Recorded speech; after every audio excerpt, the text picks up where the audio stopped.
Praise the lord. దేవాతి దేవునికి వందనాలు. ప్రభు నామమున మీ అందరికీ నా ప్రత్యేకమైన వందనాలు, శుభాలు తెలియచేస్తున్నాను.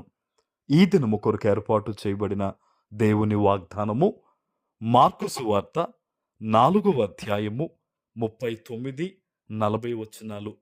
అందుకాయన లేచి గాలిని గద్దించి నిశ్శబ్దమై ఊరకుండమని సముద్రముతో చెప్పగా గాలి అణిగి మిక్కిలి నిమ్మళమాయెను.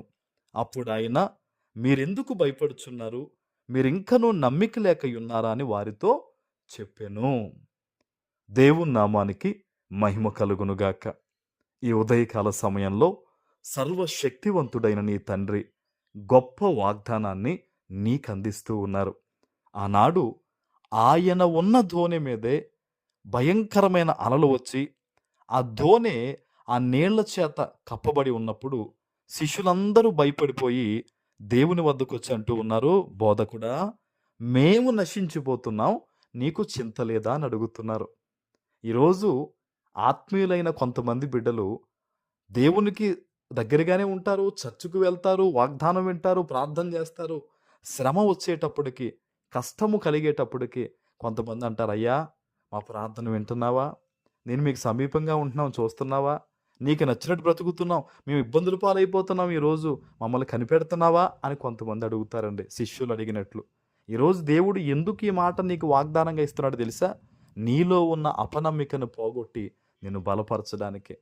ఆనాడు యేసయ్య కూడా ఆ ధోనిలో ఉన్నాడు కదా. మరి ఆయన ఉన్నప్పుడు కొద్దిపాటి ఇబ్బంది వచ్చినప్పుడు, సముద్రము ఆ గందరగోళంగా ఉన్నప్పుడు వారు భయపడిపోవడం కంటే దేవుడు మనతో ఉన్నాడని ధైర్యంగా ఉండాలి కదా. ఈరోజు బహుశా నీ జీవితంలో కూడా వస్తున్న ఇబ్బందులను బట్టి, సమస్యలను బట్టి నువ్వు భయపడుతున్నావేమో.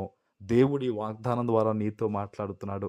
నీ ధోనిలోనే, నీ జీవితం అనే ధోనిలోనే, నీ సముద్ర ప్రయాణం అనే ఈ జీవిత ప్రయాణములోనే ఆయన నీతోనే ఉన్నాడు. ఆయన హల్లెలూయా. నువ్వు భయపడొద్దు, శ్రమలు చేస్తున్న ఆయన బాధపడొద్దు. ఆయన నీతో ఉన్నాడంటే ఎటువంటి ఇబ్బంది అయినా సరే అది దేవుడు మేలుగా మారుస్తాడు. ఆమెన్. నీ జీవితంలో వస్తున్న ప్రతి విధమైన సమస్యను, శోధనని దేవుడు నీతో ఉన్నాడు గనక దానిని దేవుడు ఏం చేస్తారు? మేలుగా మారుస్తారు. హల్లెలూయా. ఇక్కడ మీరు చూస్తే గనక ఆయన లేచి గాలిని గద్దించారంట. ఈ ప్రపంచంలో ఏ మానవుడైనా గాలిని గద్దించగలడా అండి? సముద్రంతో చెప్పాడట, ఓరకుండమని సముద్రంతో చెప్పాడట. హల్లెలూయా. ఈరోజు నిన్ను ఇబ్బంది పెడుతున్న సమస్యలతో దేవుడు మాట్లాడతాడు. నిన్ను ఇబ్బంది పెడుతున్న ఆ శ్రమలతో దేవుడు మాట్లాడతాడు. ఓరకుండండి, మీరు ఇబ్బంది పెట్టొద్దని దేవుడు ఖచ్చితంగా ఈరోజు చెప్పబోతున్నాడు. హల్లెలూయా. నమ్మకం కలిగి ఉండు దేవుని మీద, విశ్వాసం కలిగి ఉండు, విశ్వాసంలోంచి తొలగిపోవద్దు.